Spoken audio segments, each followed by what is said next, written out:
Hi, everybody. I'm Carrie Parker, and welcome to this week's Quantum Alignment Show. We're going to be talking about part 2 of 3, Money by Design, and today we're going to be exploring types and money. So before we get started, I just want to give you a couple of just little tidbits and resources to play with.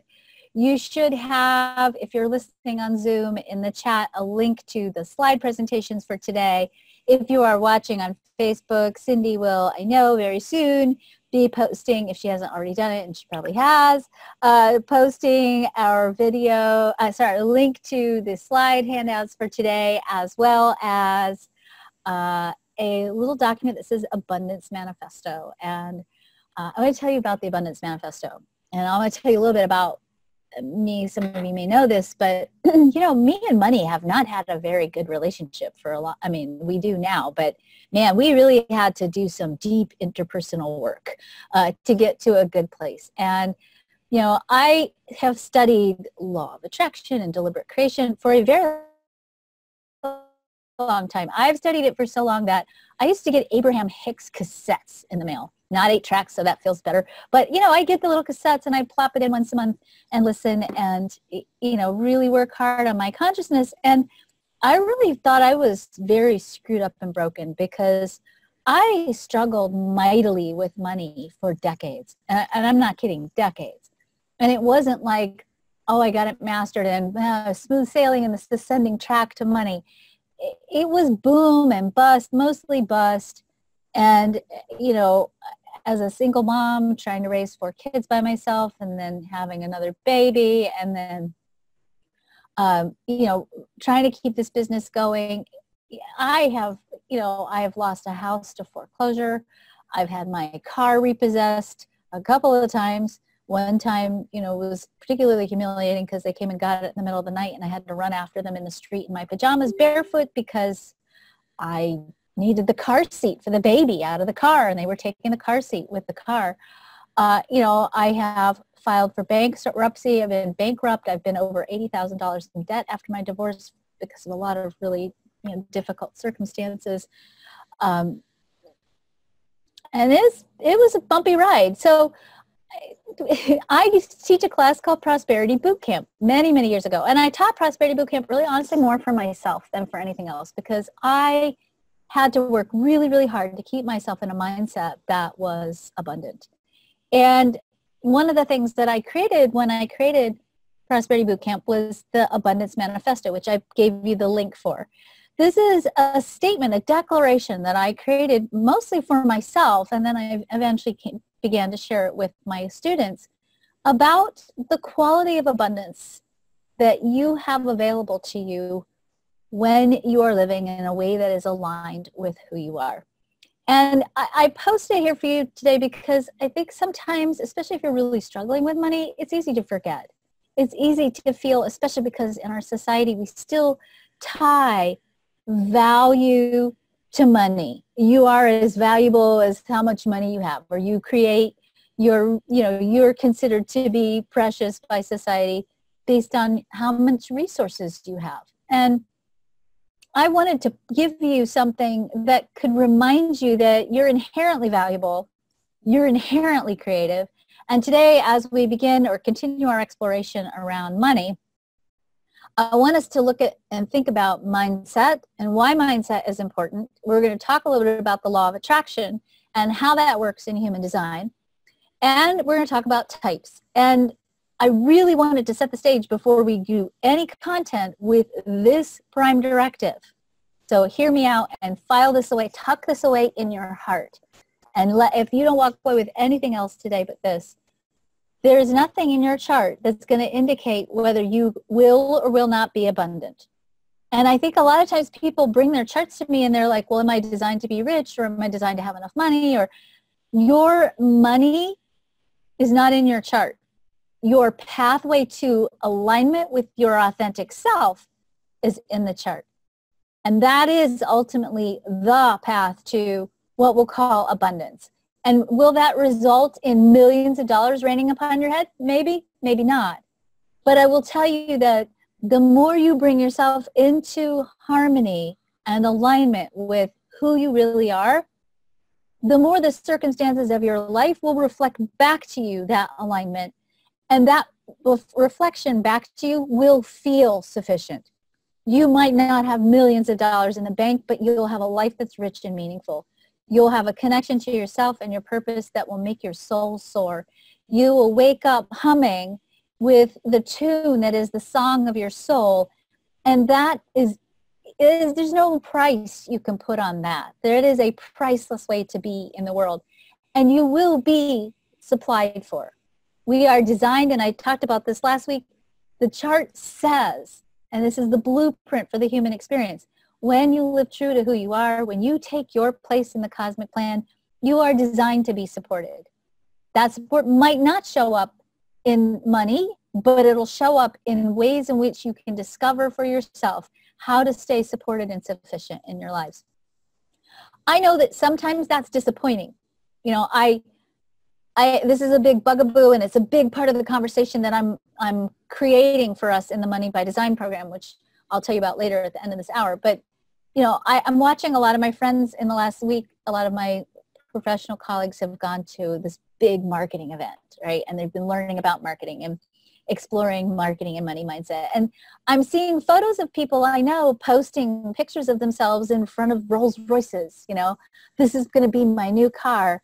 And I just want to lovingly and gently say that you might never have the Rolls Royce, but if you create for yourself the degree of alignment that allows you to pull into your experience relationships that honor you, relationships that nurture you, and you pull into your experience opportunities that are exciting and dynamic and cause you to stretch yourself beyond what you think is possible and to stretch yourself into the fulfillment of your authentic role. When you can live in a way that allows you to serve with your heart, not only through perhaps your work, but also serve your family, your loved ones, your tribe, your community with your heart, and a life that allows you, maybe some of you who are more individual by definition, to express the full, deep well of your creativity. There's no money value on that. And that's a life that at the end of days, when you leave your form and you abandon this story and let it go back to the earth and you go on to resume your full soul expression, that's a life that you're going to look back on and go, hot damn, that was an abundant life.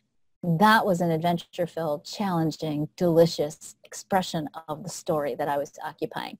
And that's really what I want you to define as abundance. I want us to start taking off the monetary value that we associate with personal value in our collective culture. We've got to start, first and foremost, owning our own personal value, and then starting to see each and every human being on the planet as a vital and irreplaceable part of the cosmic plan.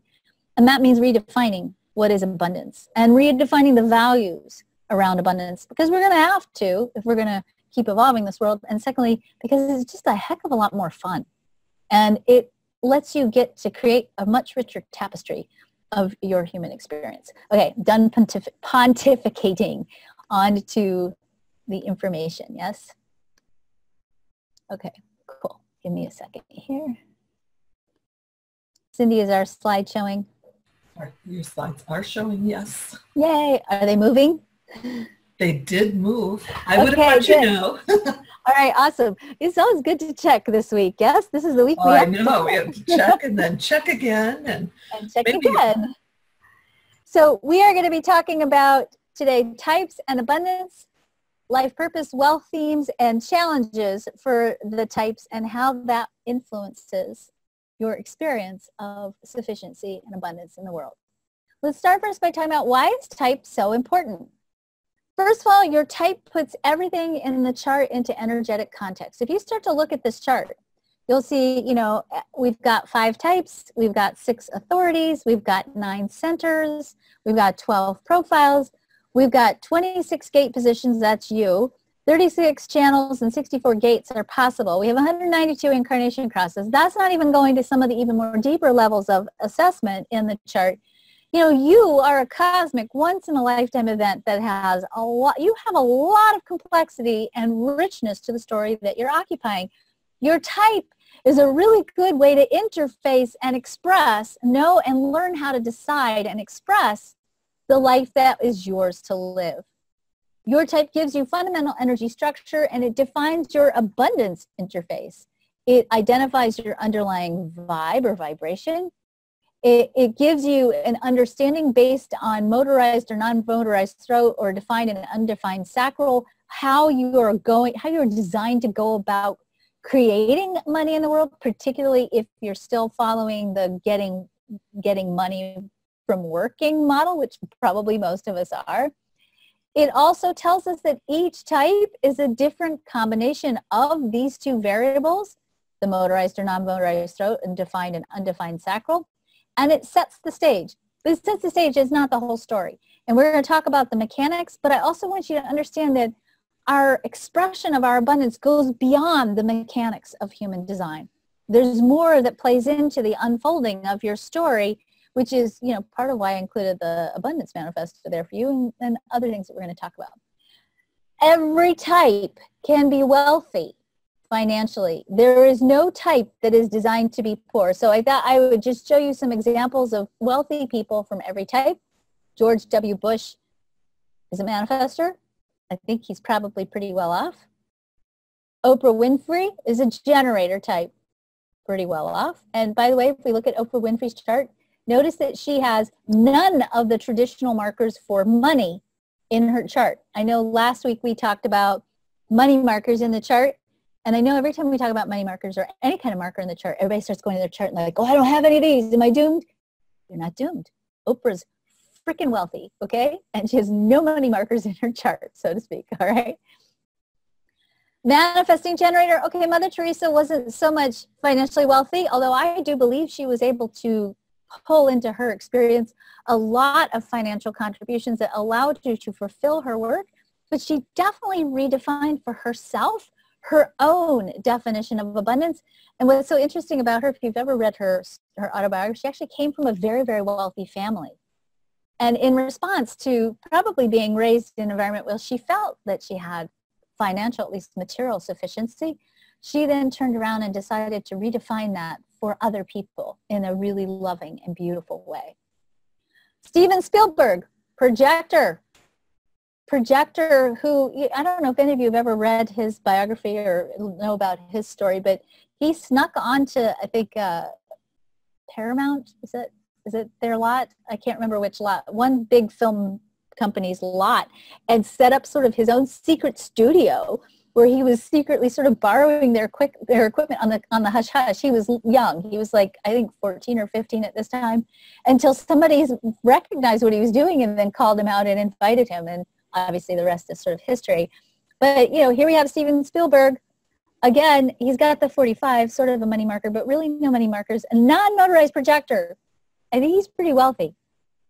And here we have Sandra Bullock, a reflector, also, you know, pretty wealthy. So I just wanted to show you a couple of examples to show you that type and financial wealth have nothing to do with each other, all right? Nothing. It's really about alignment with yourself and who you are. Strategy, of course, as you know, comes from type, and your type sets the strategy for your creative flow.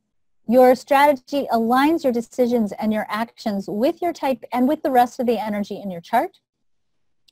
When you are in alignment, it creates flow, opportunities, synchronicities, right action, and abundance.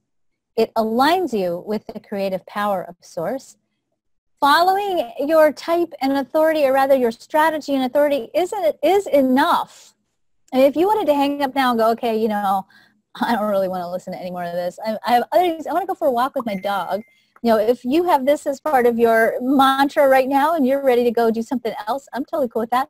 But please walk away with this understanding that following your strategy and authority, if you just did that one thing and you didn't have to go deep into discovering, well, what's stored up in my open centers, and why is my open solar plexus this, and what about my root center?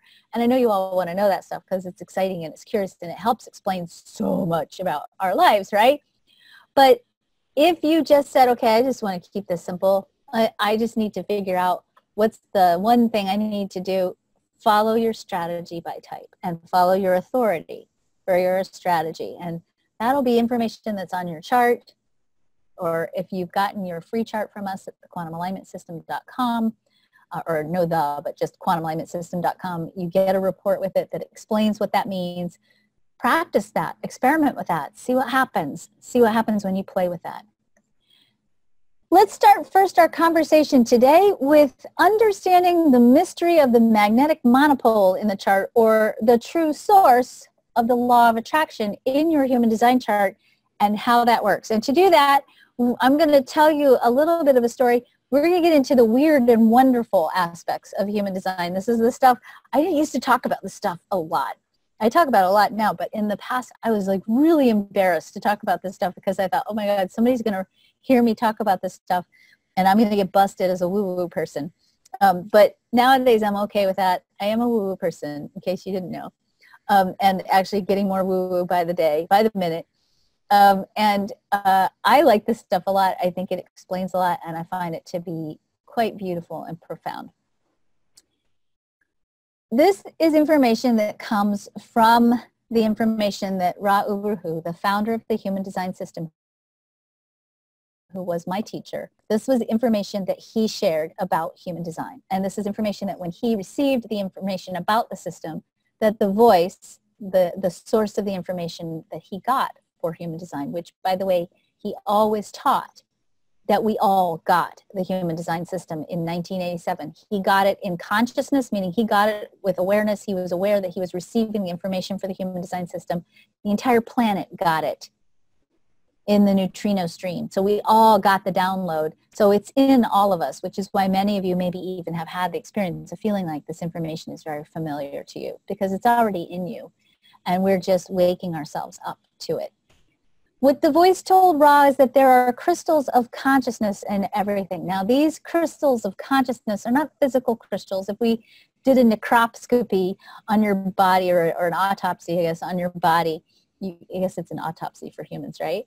An autopsy on your body, and we went looking for the crystals of consciousness in you, we wouldn't see them. But that there is data about who you are, encoded in crystalline form, in your energy field. And this data tells us a lot about who you are and how you operate. The first crystal is called the design crystal. The design crystal carries your earth story. So you are embodying or living out an encoded body of information in your design crystal that contains within it the information about who you are, in this lifetime, the story of you in this lifetime. It contains in it your epigenetic programming, meaning your ancestral memory, your ancestral genetic memory. It contains within it your morphogenetic code, meaning the energy template of your body and your life story. It carries all of the aspects, the information about your human story, who you are destined to be, who you were destined to be when you were conceived. And by the way, it's interesting, in human design, conception actually happens 8 hours before your parents get together to do the hoochie coochie. And it's your father's energy that calls forth your design crystal, this code of information. And this code of information is called forth out of the earth. So the story that you're living as you, the story that is you in this incarnation, is a story that ultimately resided in the earth, belongs to the earth. You're occupying this story right now, this design crystal story. And when you pass, that design crystal, that code of information, takes all the experiences you had in this incarnation and it goes back into the earth. The morphogenetic code is simply the energy template for the unfolding of aspects of your story. You're not so fixed that you don't have freedom to choose how you're going to experience this story. But certainly I would say there are elements of your story, who you are, that are somewhat fixed in place, and those parts of your story are fixed in place from the moment of your conception. Just saying this, the design crystal, if you look at your human design chart, the code for the design crystal is everything in the chart that's in red. That's the design crystal. Sometimes in human design, you might hear that referred to as the unconscious design. The personality crystal carries the intention of your soul in this incarnation. So your soul purpose is encoded in the personality crystal. Now the personality crystal doesn't actually enter your body permanently. It kind of bops in and out, I believe. during the time when your mom is pregnant with you, but it doesn't solidify its existence into your energy field until you're born, until the minute your feet leave your mother's body at your birth. That's when your personality crystal is solidified, the design is solidified, and all of the black elements in the chart carry this code. So your soul purpose is actually conscious, and your life purpose is actually the unconscious design. The problem, by the way, I just really want to throw this out here. I really would love to throw away the term conscious and unconscious design. I don't think that's a good description of it. It's not that you're unconscious of your life code, and it's not that you're conscious of your soul code. So I think that's really not a good way of describing it. So in the future, let's just call the personality, the design, the crystal and code of information about your soul purpose. The design crystal is the crystal and body of information about your life purpose. Yes, Cindy? Well, this is a question that kind of follows. So the design crystal equals the life plan that gets planted. That's Paige from Facebook. Is that correct? Yes. Yes, correct. Correct. And if you were going to look at your human design chart and where those things live in your energy field, the design crystal, your life story, lives in your ajna. Your soul code lives in the head center, and they are connected by the pineal gland. The pineal gland is really that bridge between heaven and earth. It is the gland that literally connects us to our awareness of time and the earth time space continuum. And the blending of these two energies, however they play out for you, and I say that way because there are some people that are just really, really conscious and aware from the start, especially I think kids. And so the blending is much more integral, and it's hard to pull out soul purpose, life purpose. And for some of us, it's like big gap between the two, right? And so it's going to be different for each of us. But the real truth is who you think you are and who you sense yourself to be gets really commingled up here. And it is part of your story, and I think personally your life path, to discover how do you ultimately learn to make peace with the story you're occupying in this incarnation. Now, at the moment of your conception, when your father's energy calls up the design crystal, it also calls up, in companionship with that design crystal, a thing called the magnetic monopole. So when we talk about magnetic monopoles, we are talking about a magnet that only has one pole. Most magnets have two poles.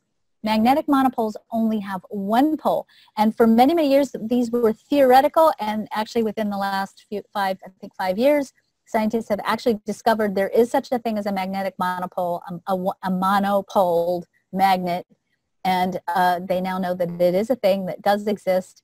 The basic tenet here is that a magnetic monopole is a magnet that only has one pole and is not made from cutting it in half, by the way. I found this on a physics joke page. Yes, there is such a thing as a physics joke page, and I loved it, and probably I'm the only person on the planet that thinks this is funny, but I really thought this was funny at the time. The magnetic monopole only attracts. It only attracts. It does not repel. So those of you who are saying, oh, I think I repel well, you don't. You can't repel. We're not actually repelling as human beings. We can't. We are only attractive, but we moderate how we, what and how we attract. At the end of your development from embryo to fetus to baby, when you are born, your magnetic monopole has taken up residence in your G center, which is part of the heart chakra. So your magnetic monopole sits in the G center, in the heart of who you are. Some mysteries for you to ponder. The magnetic monopole only attracts. It's a unifying energy, meaning it's the energy, because it's in the G, and the G is also the center for love. It's love and our connection with each other that unifies us and is the unifying energy, and that love is actually literally magnetic. And it aligns us with the cosmic plan. Here's what happens. Aspects of your life story, those aspects of your life story that are more destined, part of your fate, and we do all have aspects of our life story that are more destined and fated. Who your parents are is part of your destiny, right? Some of you, I'm sure, have had experiences that have been sort of kismet or karmic in nature, or in Judaism we say beshert, you know, the experiences that feel like they were meant to be. Those experiences that cosmically rock your world and bring you into deeper alignment with synchronicity, source, and who you really are. And some of those events are already encoded in the monopole, and your monopole is attracting those experiences into manifest form in your physical life. So it connects you to the cosmic plan. Ra used to teach, according to The Voice, that scientists will eventually discover that a magnetic monopole is responsible for gravity, and there are some physicists who think that that's probably true. This is what a magnetic resonance field looks like. If we measured the Earth's magnetic resonance field, interestingly enough, it also looks like this. If we measure your heart, which also has its own magnetic resonance field, it looks like this. I'm only putting this here for you to ponder. I personally teach, and I believe that the magnetic monopole is the source of the law of attraction. And I want to explain a little bit to you how that works. If you think about your life and the potential for your life, I don't know if any of you have ever ridden a high-speed train, but a high-speed train is a train that runs on a magnetic rail. And because it runs on a magnetic rail, it doesn't have a lot of friction. It goes pretty fast, pretty easily, because there's minimal friction. When we live our life aligned with who we are, our magnetic monopole is very much like the magnetic rails of a high-speed train. This is the energetic, attractive force that keeps us on track and keeps our life, the vehicle that we're living in, the story that we're occupying, moving along that track in a relatively easy and effortless way at high speed. If you're not living true to yourself, you decide you're going to follow all the shoulds you've been told, or you try to modify who you are and try to be someone you're not because maybe you were told that it wasn't okay for you to be who you are. It's kind of like trying to drive your high-speed train backwards uphill on a pebble road, right? It doesn't go very easily. It feels really difficult. We are designed to have ease when we are living true to who we are. If you're trying to take control of your high-speed train and wrestle it off the rails and make it go somewhere where it's not designed to go, life is going to feel kind of bumpy and difficult.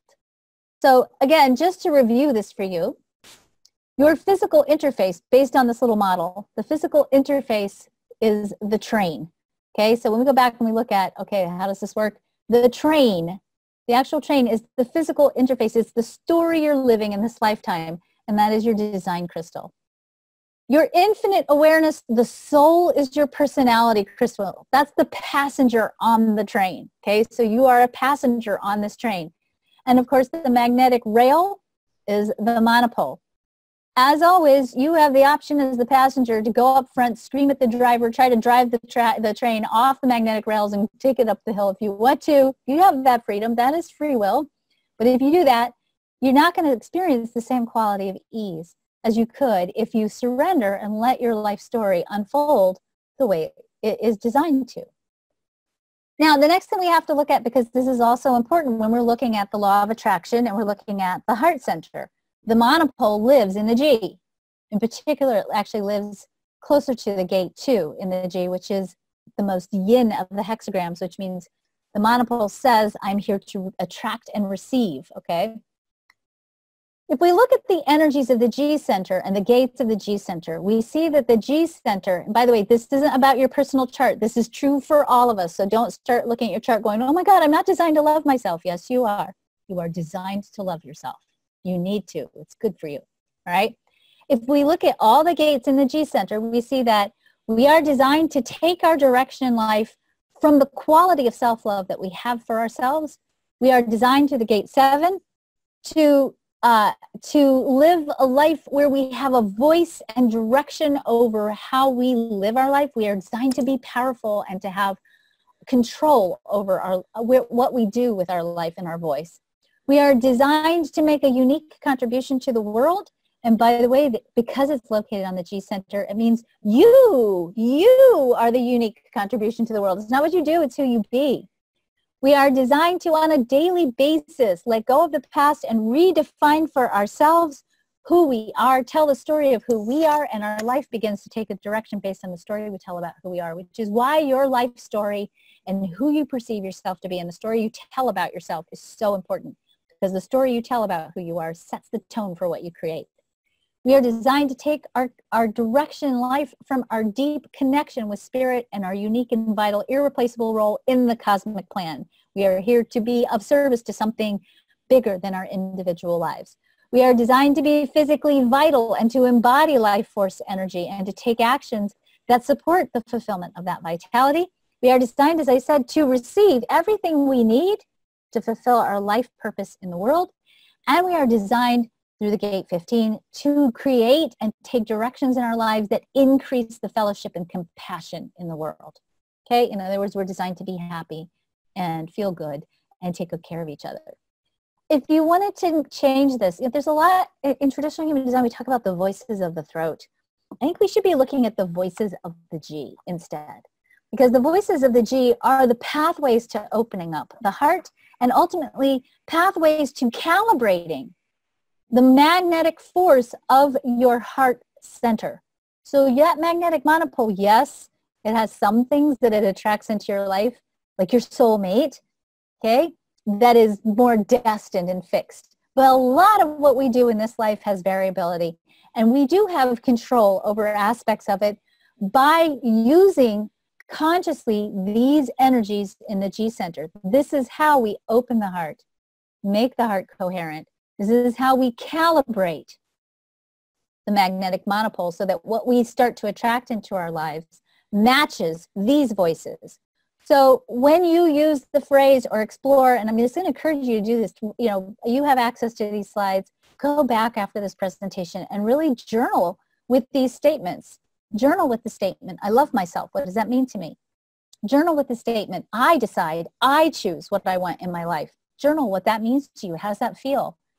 Journal with the expression, I am. Well, who are you? What are you? Journal with that and see how that might open up your heart. Journal with the statement, I tell my own story, and because I tell my own story, here's the story I want to tell about who I really am. Journal with the statement, I trust Source. How much do you trust Source? Do you trust Source? What does that feel like to think about surrendering and trusting Source?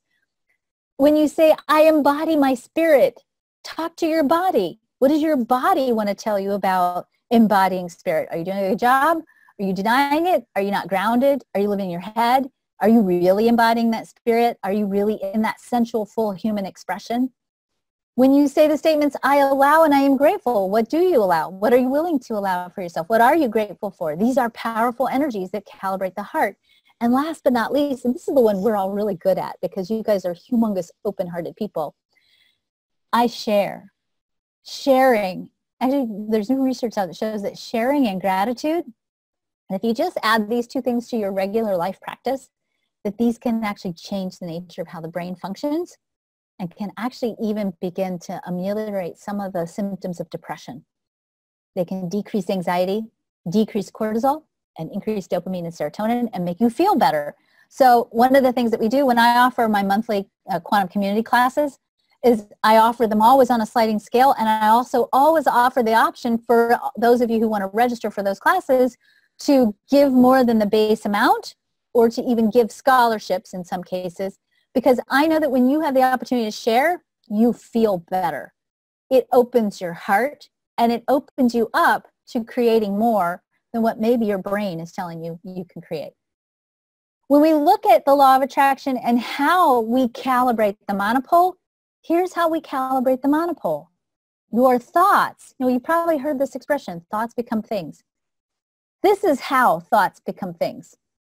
It's not so much that your thought creates the thing. You think, oh, I want, a brand new Tesla. Boom, ping, you create a brand new Tesla. Sometimes that works, but it doesn't usually, okay? And that's where sometimes when we do law of attraction or deliberate creation, we start to fall down a little bit because then we get frustrated, like, well, why isn't this working? I'm not getting my soulmate. I'm not getting my car, right? Because it's not about the thing.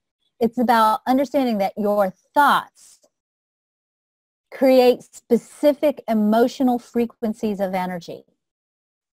And those emotional frequencies of energy in turn either create heart coherence and increase your ability to attract what you want into your life, or if you're having stinking thinking, your thoughts will create low frequency emotional responses that actually can start to shut down the attractive capacity of your heart or influence or calibrate your monopole to draw into your experiences things that match your emotional frequency. Not so great stuff.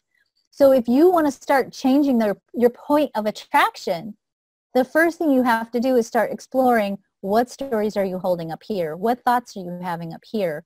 Where are you pointing your focus up here? And being mindful that what you're doing up here is creating neurotransmitters. Those neurotransmitters are in turn stimulating a specific emotional response.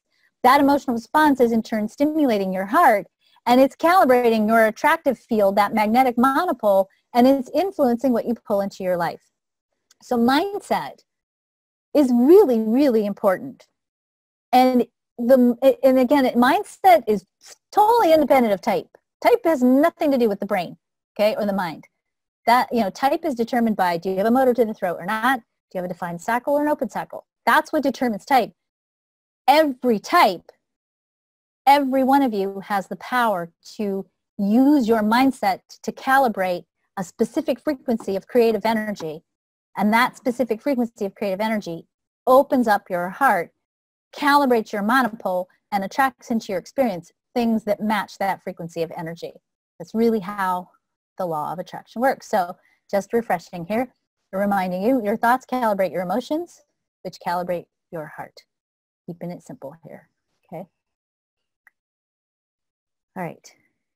Let's talk about, do we have any questions or anything I need to answer real quick before we go on to the next section? Yes, actually a couple came in. Okay. And Paige says, how do I support myself and receive support mentally, emotionally, physically, and spiritually? I was just going to say, what a nice open-ended dream seed question to ask yourself. That is a great question to ask yourself. And Paige, I would certainly encourage you to don't ask me that question, because that's a question that really only you can answer for yourself. So I would go into your journal. What needs to happen for you to create an environment in every way that supports your aligning with a mindset that creates what you really want in your life? And certainly I would say, we talked last week a little bit about what's in your creative filter, what's influencing the meanings that you have in your life. So if you have meanings that are like, it's hard for me to be abundant, I'm not designed to be abundant, it never works for me. If you've got any kind of negative meaning, I'm not going to use negative because I don't like that word, but any kind of meaning that isn't supporting you in creating what you want in your life, you've got to get in there and clean up what's creating that meaning. And I will say that, about a year and a half ago, I taught a class called the Quantum Abundance Activation, which I will do again after we finish the Money by Design program.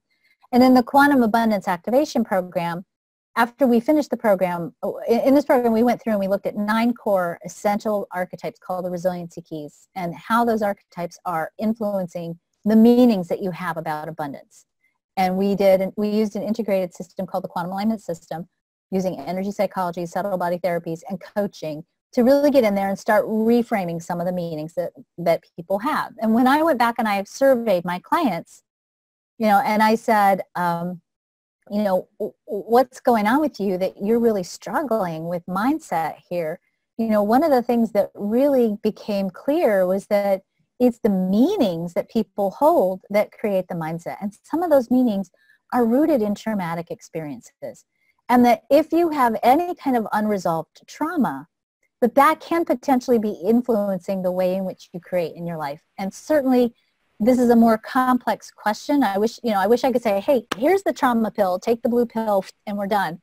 But I certainly would say that for some of us, there's trauma there that has to be healed, or at least cleared, meanings that have to be cleared in order to create more abundance. Next one, Cindy. Well, before I went on there, this is me asking further on just that last one. It isn't necessarily just trauma that happened to you, even as a child. It could be trauma that happened generations before. And so when you're working through the system, then it's best to, you can do it yourself, but having a practitioner is that can help you, because I'll admit it, I hide from some stuff. when I do it. But we had an earlier question, and I'm sorry I missed where your name was. What's the difference between soul purpose and life purpose? So your life purpose is very specific to the story that you're occupying in this incarnation. Your soul, because the soul is so huge and expansive and actually contains all the code of the universe in it, when the individuated aspect of yourself that comes into manifested form as an earth being, when you can't bring that whole soul with you. You can't bring the energy that can create universes through consciousness into a teeny tiny little human body, right? So when we incarnate, our soul has an intention or a purpose in aligning with this specific earth story. So that soul purpose is the purpose that your soul is seeking to learn or master or experience through the story that your life, through your life story. Ultimately, it almost doesn't matter, is this my soul purpose or my life purpose? Because people want to tease that out. What really matters is, how are you going to bring the two into harmony so that the passenger of your high-speed train is sitting in the train watching the scenery go by going, man, this is awesome. I'm going to go to the first class car and have some caviar and some champagne and really enjoy the ride. Or, is your soul in the train screaming, oh my God, what am I doing here? Get me off this train, right? The real gift and the beauty, and really by design, this is something we don't master usually until we turn like 50. Part of our life journey is finding a way to bridge between these two aspects of who we are. And then Nejma, and I'm sorry if I butchered your name, said, I love the clear reminder that it is the heart that attracts its magnetic field. And yes. In other words, love and its variation. Yes. And that's pretty much it for the comment. It starts with self-love. It starts with self-love.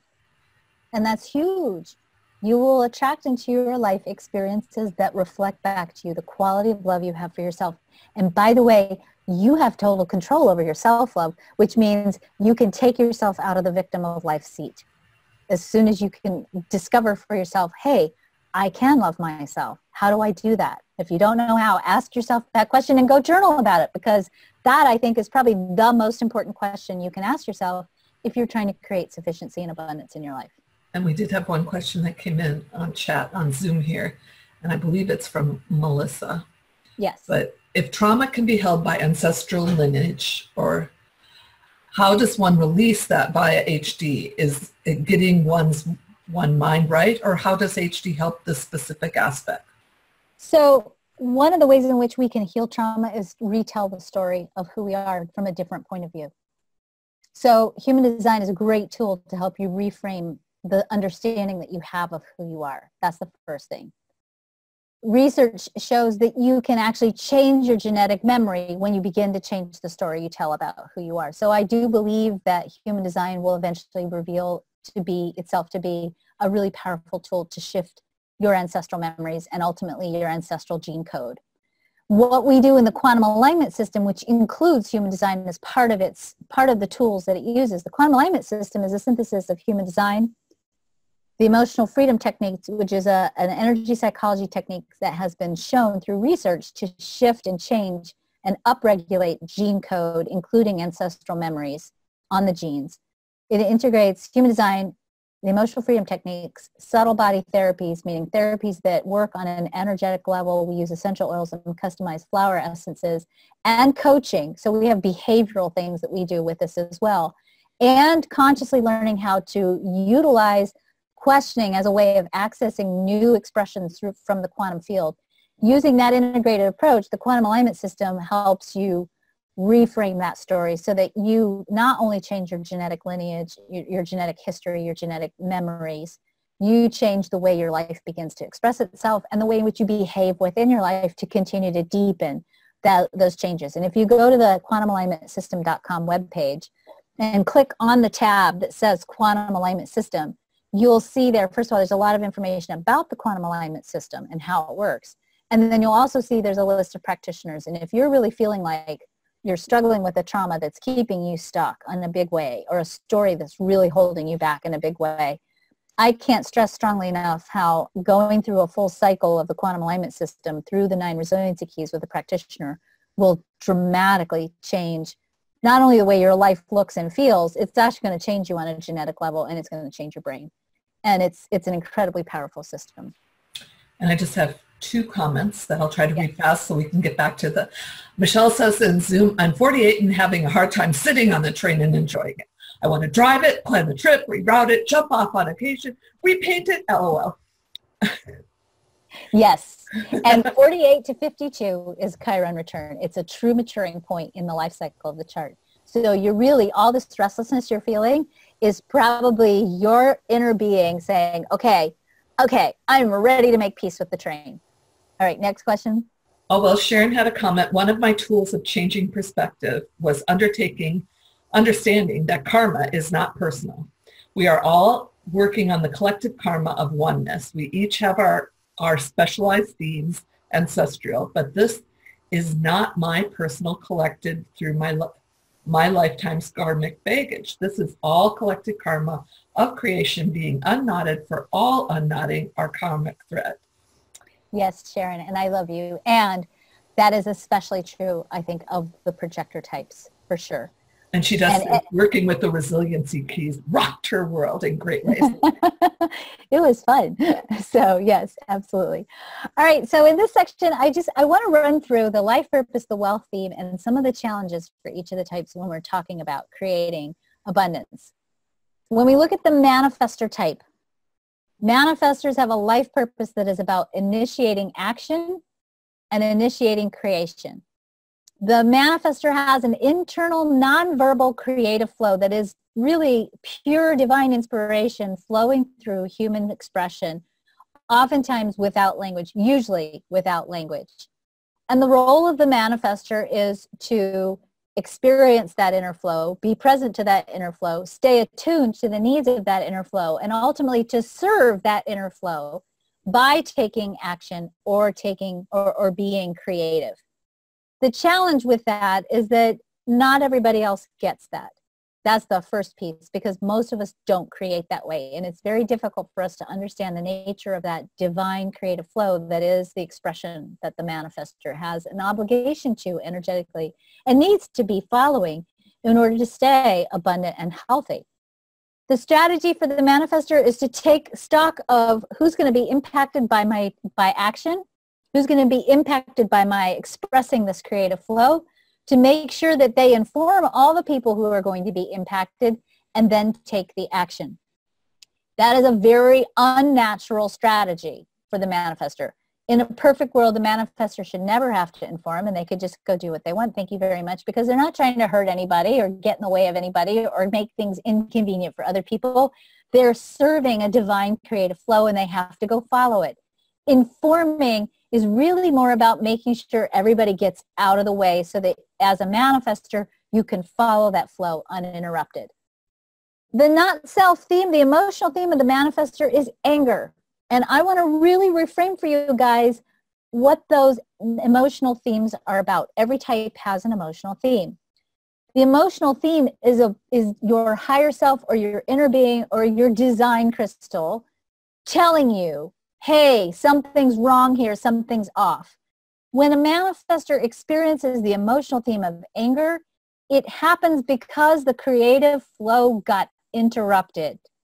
And they don't have the language to describe the frustration of the interruption.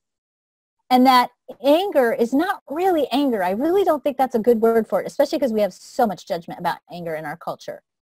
It's really like, if you can imagine that when you are in this creative flow as a manifestor and it gets interrupted, it's like a lightning bolt. And that lightning bolt has to go somewhere. And if it's not being put into that creative expression and it gets interrupted, it's like that lightning bolt comes out as anger, but it can't come out as anger. Because, it has nowhere else to go but to come out as anger. And it gets misinterpreted. We think, oh, this person's angry. They're not angry. They're just, their creative flow got interrupted. The wealth theme of the manifestor is that nonverbal creative flow. For the manifestor to create abundance in their life, they have to have the freedom to be able to follow their internal nonverbal creative flow. The challenge is for the manifestor is that the manifestor does not have sustainable work energy. They can work. They have an open sacral. The sacral is the center for workforce energy. They can work, but they can't sustain workforce energy. So one of the things that can happen sometimes, especially if they're not being true to who they are, they can burn out. or they can overpower with their energy, and that can also sometimes become an issue, particularly if they don't understand the nature of their power, or if they're not fully activating their power and they're suppressing their power because they don't want to make people mad because they're sensitive. Then they also can disrupt their wealth theme. They can get into trouble sometimes, especially if they don't need others, which they really don't energetically, but sometimes they need to pull other people in to do the basic building work of their idea, because they're not supposed to be building the foundation. They're supposed to be initiating the idea and moving on. Interruptions to their creative flow can be challenging, and recognizing the impact that they have on others and how sometimes that can be misinterpreted as negative because it is so powerful, and even scary sometimes because it is so powerful, is important. And recognizing that when they inform, even though it's not their most natural way of being, when they inform, then they have the ability to modify the impact that they have on others. Generator types, they have a life purpose of building. That's the role of the generator, and to become masterful with their building. And they're here to build work that matters, work that's relevant, work that feels aligned and right, or alight. And they're here to take care of family. And part of the building of the generator type is to build the structures or to take care of their family. The strategy for the generator is to respond, to see what shows up in your outer physical, tangible reality, not your brain, your physical world, and then respond to it. And if it's something that shows up that you love, keep following it. That's the path. If something shows up in your outer reality that doesn't feel good or feel right, don't follow it. You don't have to do it if it doesn't feel good. We have a hard time with that, by the way. That's like the most difficult thing for the generators. Do what feels good and don't judge yourself, right? The emotional theme for the generator is frustration.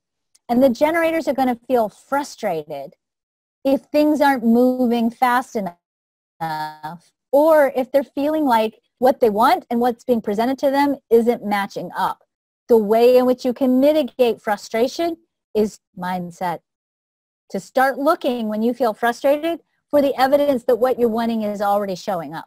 And sometimes that means finding the little teeny tiny little clues, but really paying attention to what's showing up and where is it showing up and putting your energy there, because the focus of finding what's working is what's going to create.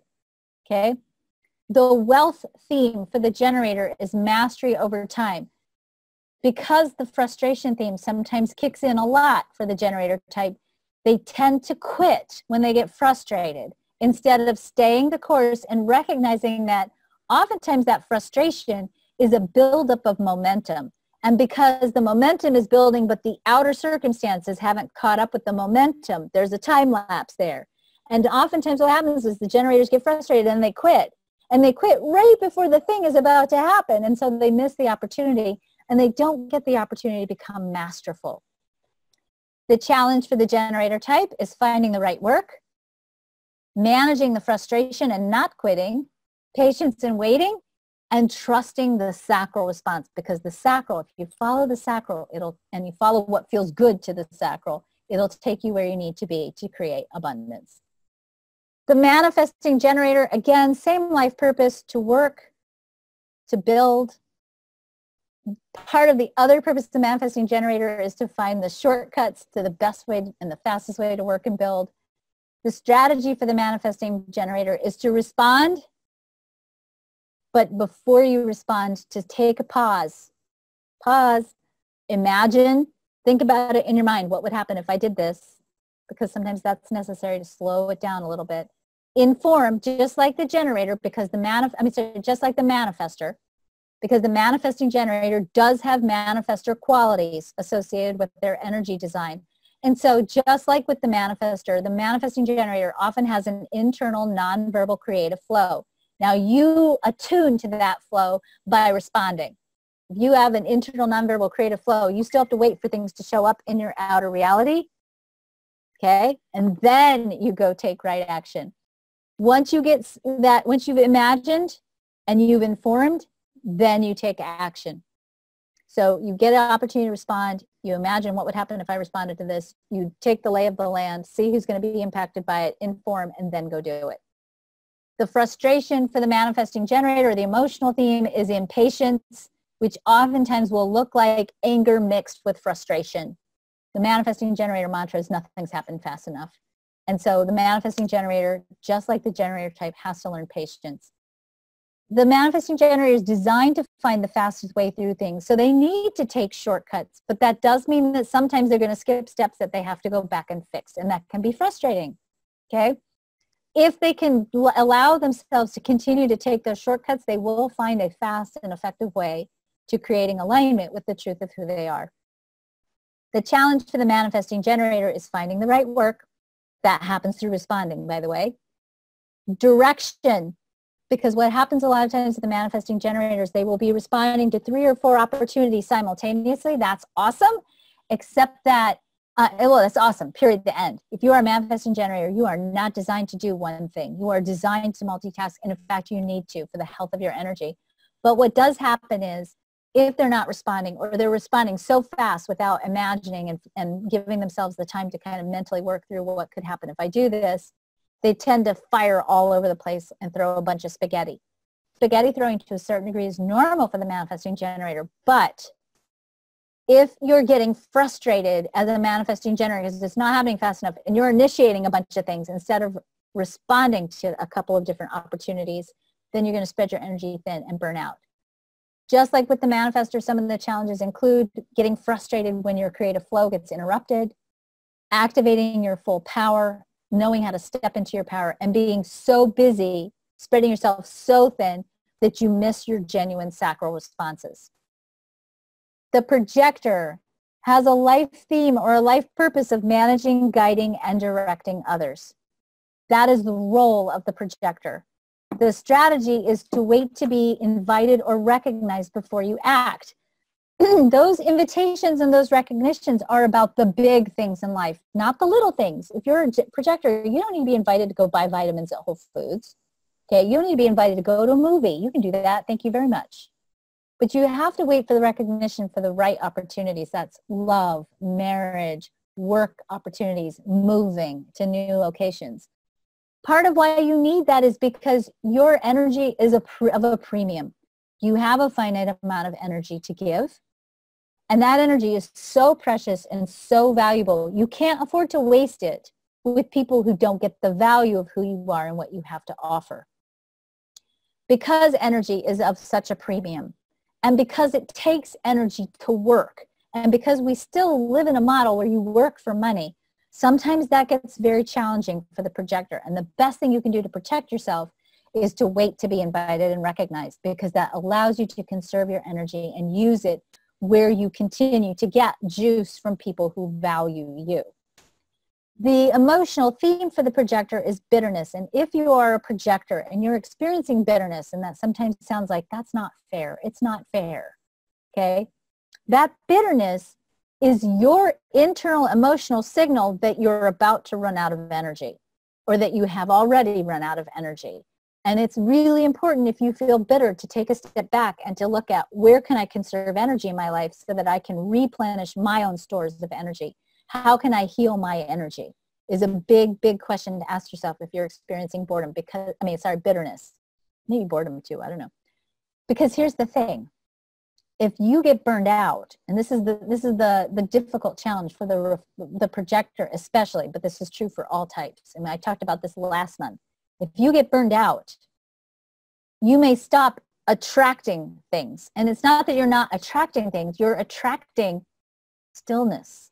You're attracting a pause from the universe, because the universe or the quantum field is saying, hey, I get it, you're burned out.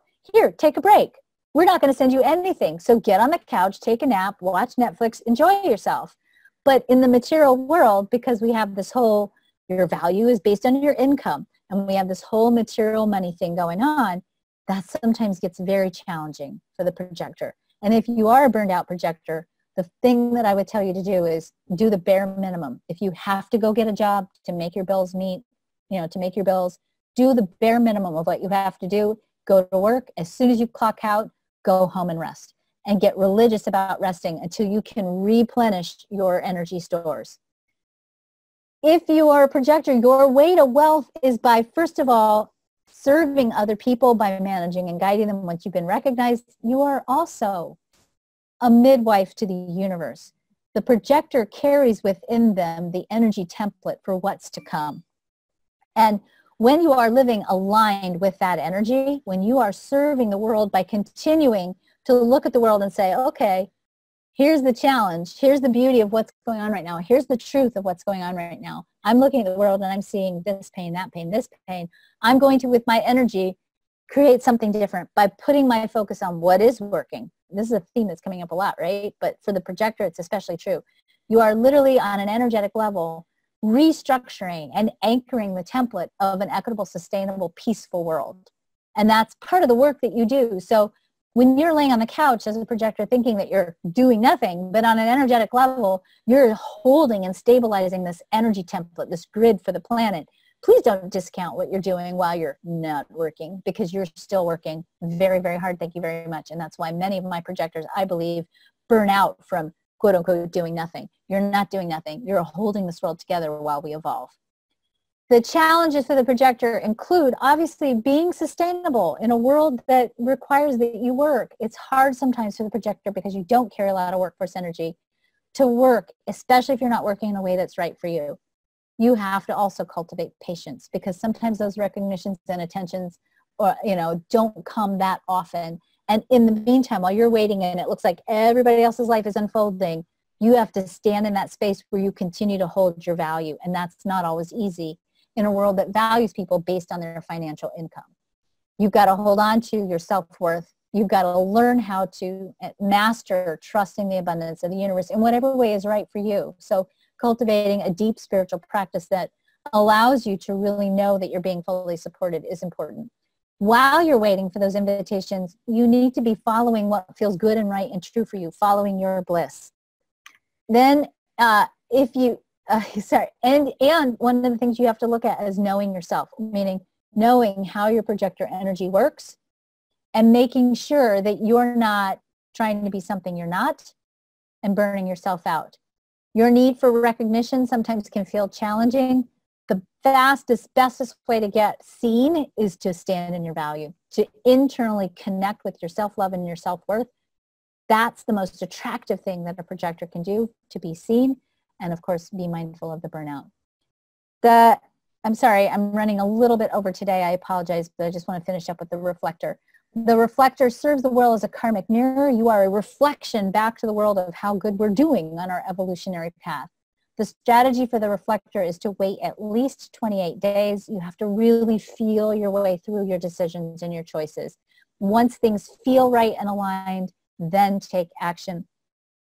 The emotional theme for the reflector is disappointment, and that disappointment oftentimes comes when you don't give yourself the gift of taking the time to make the right choices and decisions. So disappointment can be a signal that you're moving too fast if you're a reflector. Your wealth theme means that you're an early warning system for what's going on in the community around you. And if you're struggling with wealth, it may be that you're either not in the right community or that something's going on in your community. So when you are living in the right place with the right people, in the right energy of abundance, then your own abundance will be positively impacted. The challenges for the reflector include, again, being sustainable because you have an open sacral, being in the right place, and that means for you as a reflector, the place that feels good to you, where you're with the right people in the right space that feels awesome. Having direction in life, because it's easy when you're a reflector to take in everybody else's direction and get confused about what's yours and what's not. Sensitivity, meaning letting your system getting overwhelmed by other people's energies. Trusting and support can be kind of difficult for the reflector, especially if you've just made big changes, because reflectors don't make change very easily. So you need consistency and reliability to feel stable and abundant. You've got to be aware of how the influence of the moon impacts your chart. And if you're not, please get a human design reading if you are a reflector with someone who can really walk you through your chart. Again, go to the quantumalignmentsystem.com, check out the human design specialist there. They will help you figure out how the moon works in your chart. Taking the time, you need time. And in a society that moves really fast, sometimes the reflector doesn't get enough time. And just like the projectors, you have a need for recognition. Okay, really quickly, if you're ready for a revolution about money, I want to invite you to look at my Money by Design program. This is our quantum community class for this month. And in this class, you're going to, all the quantum community classes, by the way, are open to everyone. You decide how much you want to pay for the program. This is all brand new content, and it is all video programming.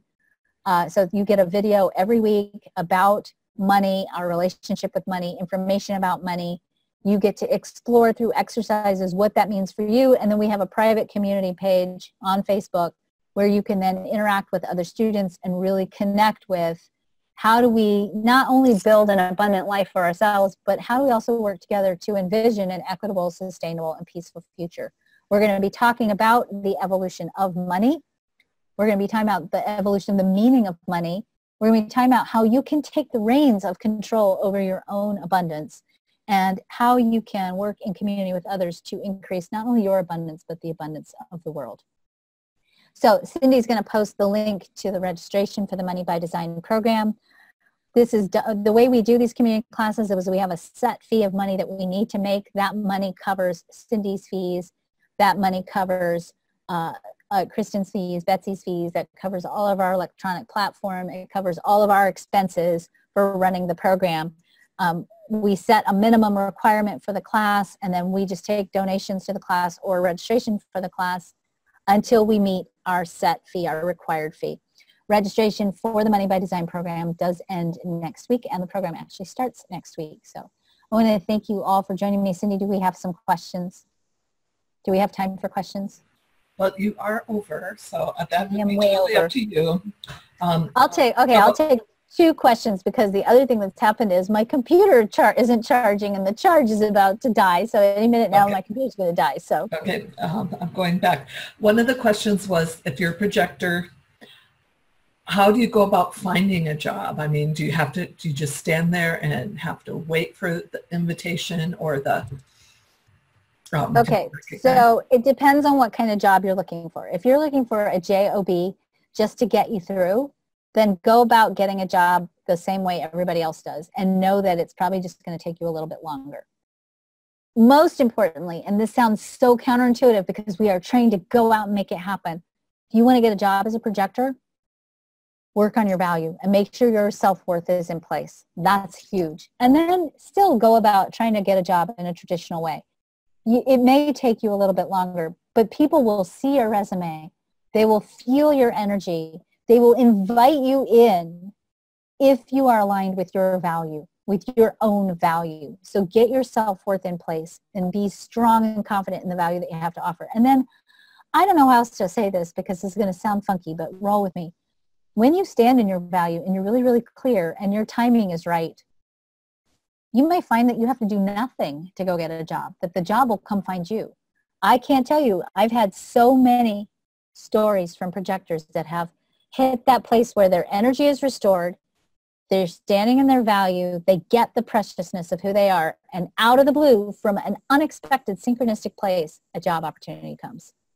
So don't limit yourself to thinking, oh, these are the pathways to getting a job. I want you to unlimit that, get clear about your value, follow your bliss while you're waiting, take care of yourself and make sure your energy is in a premium state. If you have to, go get a job in the interim just to get the bills paid, and then see what shows up. And just to let everyone, there is a replay going to be available. That's come up a couple of times. The last question was Karenina. I'm sorry, I'm generator, but I struggle a lot with burnout. I feel like the descriptions for manifestor and projector fit me better than generator. So I feel a bit confused. I'm a 36-year-old entrepreneur coach, and the last 15 years of my life has been about burning out, being unable to use my creative forces and recovering. It's so confusing that all the other types have themes about burning out, but not the generator. Generators can burn out. Generators can totally burn out, but they're probably not usually going to burn out in the same way that a projector or manifestor will, because they can still kind of fake their way through going to work, but it'll be like this. So that's what generator burnout oftentimes looks like, although some generators can totally hit the couch phase. I will tell you that if you are a young generator and you are burned out, I want to encourage you to visit the resiliency keys, and we can look at that next week, because there may be underlying issues around trauma and anxiety that might be causing you to leak energy and not be able to keep your energy sustained for work. So. And that was your 2 questions. I mean, okay, that's my 2 questions. All right. I'm kicking you out. I'm sorry. I'll be the mean person. No, it's good. Awesome, awesome, good. All right, so here's the deal. Cindy's posted the link to the Money by Design program. Next week we'll do part 3. Next week we'll talk about some of the other challenges that can influence the way in which we create wealth, attract wealth into our lives. Thank you all again for joining me today. Thank you, Cindy, for helping me run the show. Thanks for all your great questions. I will go back and look at your questions that you post, and I'll answer some over the weekend. There will be a replay. And of course, you can always click on this video on the Facebook page. And if you haven't been to our Facebook page, Human Design for Everyone, go there. Like the page so you don't miss any of the great things we post. We're posting stuff every day, some really, really cool stuff. And have a great weekend, you guys. Take good care of yourselves. Bye.